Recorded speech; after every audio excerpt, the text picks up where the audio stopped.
All right, everybody. Welcome back to another Mouthpiece Entertainment Movie Review. I am Nick P. And I'm Diana. And tonight we are covering the wackest movie known to man so goddamn far in the year 2021.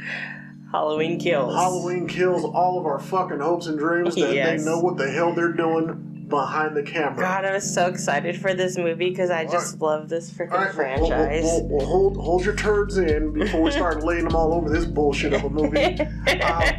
This picks up immediately after the last Halloween movie that came out, and he is still trapped in the basement of Jamie Lee Curtis's character, Laurie Strode, because, again, we have Jamie Lee Curtis returning, we have Judy Greer returning. Yeah, they did have Jamie Lee Curtis in there for no fucking reason. We have Will Patton.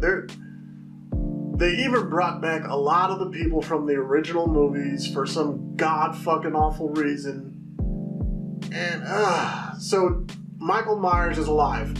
Surprise to nobody. This is what Michael Myers, this is what Jason Voorhees, this is what they do. Mm-hmm. And apparently, the people who wrote this piece of crap decided, like, hey, have you ever seen Dynasty Warriors? Where you get one fucking guy swinging around, I don't know, like a toothpick with a feather on it and taking out 1,000 people at once? Well, let's make Michael Myers do that. And I tell you, if you want to see a very uninspired, straight out of the 1990s Cinemax movie, let's do an action scene fucking bullshit. Well, and the script was just so bad. Like, so fucking bad. I swear, if I hear Evil Dies Tonight one more fucking time, I will throw everything off any, like, surface near me. She will go full-blown cat. Yes. Like, that shit, if I would have taken a shot for every single time I heard Evil Dies Tonight in that fucking movie, I would have died of alcohol poisoning before we finished. Right. I'm just saying. Now, when it comes to the Evil Dies Tonight mantra that they kept going through, I understood why they were doing it, but that did not make it okay. That did not make it okay. They tried to make Evil Dies Tonight, I Believe in Harvey Dent. They tried to make it a thing, and I'll tell you right now, it didn't stick. It didn't take. It's stuck in the wrong way. It's like you go to Chick-fil-A and you're eating your most delicious sandwich, and then that piece of chicken just gets stuck in your throat. You had all these hopes and dreams of getting your belly filled with this nummy, delicious chicken sandwich, and all you get was like boot leather. It was so fucking bad. The script, if you want to even call it that, was just written by a bunch of fucking edgy 15-year-olds. So yeah, we trashed the script. Acting was not good. Look. I never thought I would see Jamie Lee Curtis in a Halloween movie and be like, why was she in this? Please get us back to the realm where Laurie Strode has a whack-ass son in Josh Hartnett, instead of this bullshit where she has Judy Greer as generations of daughters just being whack. Oh my god. This is so fucking bad. I have never seen Michael Myers power walk until this goddamn movie. That shit really pissed me off. I'm like, his whole fucking MO is that it doesn't matter how fast you go. Like, I didn't, until recently, I didn't know Nightmare on Elm Street 2 was that goddamn bad. For those I love that movie, damn it. And for those who don't know, Freddy Krueger was killed with a kiss. He was killed by love. That is better than this. It was. Nightmare on Elm Street 2 is better than Halloween Kills. Oh my gosh. I mean, I did like how they kept some things. I mean, I have to find something nice to say about it, I guess. But the two things about Halloween Kills that I could even give any satisfaction towards were the effects. Some of them were cool. The kills were pretty fucking whack. They were nowhere near creative as they have been in the past, unfortunately, because we've seen some pretty creative kills with this series, no matter who it's been by. But this one, the kills were not creative at all, and they did, but the effects for the kills were pretty good. Like they they drop someone like out of a building at some point. That part was pretty cool. I did like that effect of someone being plastered into the pavement. That was fun. Yes, I definitely liked the effects for this, and then I liked how they kept his like childlike quality of setting up death scenes, because that's been a thing in the series before. So I like how they kept some things about it, but it was very, very noticeable. They used two different Michael Myers in the movie, two different shapes, and it's the very shape of a turd. It's very fucking noticeable. The shape of a bad movie. The differences between them as well. So that's how bad it was. The new Michael Myers that they casted for this is just. I'm gonna put it this way. If making a movie like this is like making a dildo out of the mold of a cat penis. Oh my god, what the fuck was wrong with you? Like, look. I would have said duck, but yeah. The, like, incredibly slow trying to give us, like, a send back to the original movie, the intro that they gave us, fucking obnoxious. That was uncalled for. Really? That was the only part that I actually enjoyed, was like them doing like the flashback, and they had like the 80s style, like they had the acting, they had like the scenery, and then they had like even the lettering was like old school 80s. The film made it look like older. I thought that was kind of cool, like the style that they did it.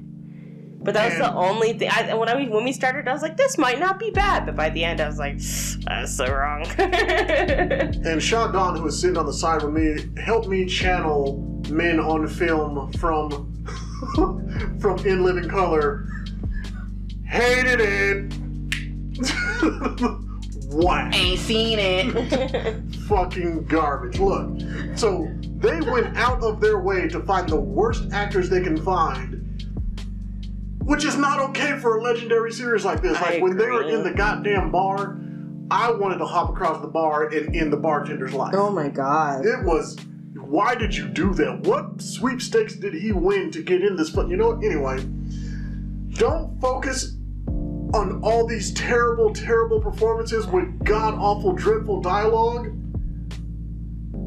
when you don't even have, like, the kills to back it up. Yeah, if they would have at least give us, like, dope-ass kills, like in Freaky with Vince Vaughn, man, like, I would have been able to get over the other bullshit, but it wasn't even satisfying in that aspect. Like, it was gory, but it wasn't even, like, it was just typical, basic. It was like the Walking Dead kills, you know, like, nothing good. Like, this was so goddamn cringe. Again, this was like your 5th grade dungeon master who from your D&D campaign wrote this, and he's a guy who just found out he could say the word fuck when his parents aren't around. Yeah. That's who wrote the script. And again, they gave Mike Myers this really weird, like, try-hard fucking murder scene when he's stabbing this old man. That was really odd. Cringy. The kills were not impressive. I would say the sound effects team for the kills was carrying the movie. Yeah. And how weird is that it's the sound effects that are carrying something? That is very unusual. I mean, they had forced comedy, which just completely missed the mark. Hey, Big John. Hey, Little John.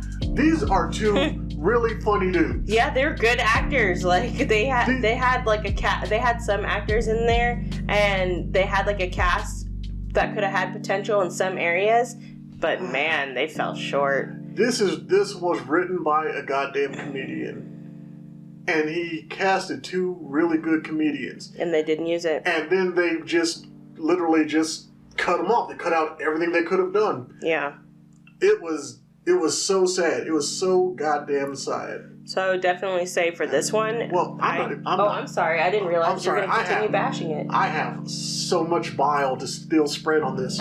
From why were there so many goddamn flashlights in the camera? Literally. Why? It was noticeable, like, and when you pointed it out, I couldn't. Anytime a flashlight came on the camera, I fucking laughed because I didn't notice it at first, but he was like, why are there so many, like, flashlights? And then they were pointed directly at the fucking camera to a point where it was, like, blocking out the scene. And I'm like, I didn't even notice it. But then afterwards, I couldn't, like, unsee it. It was so very It was pretty bad. So bad. And oh my god, it's like, look, there is a portion of the movie that takes place inside one confined location. I don't want to give away any details of what this shit faced because I want you to suffer just like I had to. But there's a red herring in this movie that is vastly superior to this whole goddamn movie. Yeah, actually. This quote-unquote red herring it was very fucking impactful. It was a very good commentary on social media, on how the media feeds into the hive mentality. Yeah, I was gonna say like that crowd and hive, or like what's the word? Grab your torches and pitchforks. Yeah, the mob mentality. The mob mentality. Yeah, like that whole situation vastly superior than the bullshit they gave us in the movie. I would have to agree. That small situation definitely, like, the guy at the craft table was like, yo, y'all should like throw this in the movie, and also here's an Oreo. Whoever that fucking guy was, good on you.